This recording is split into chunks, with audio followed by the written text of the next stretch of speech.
Hey guys, welcome back to our new video. So in this video we are gonna look how we can sign in on Tool4seller app.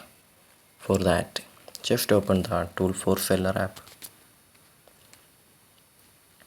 So after you opening the app, just scroll down, swipe to the left side and we can see the start option. Just tap on the start option on the below.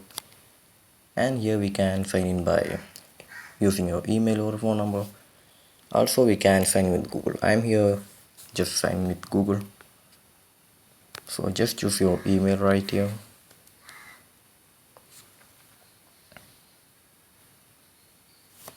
So after choosing the email, just tap on the continue option. So here we need to just tap on the continue option on the below. Just tap on the continue option. So we can see we are logging in.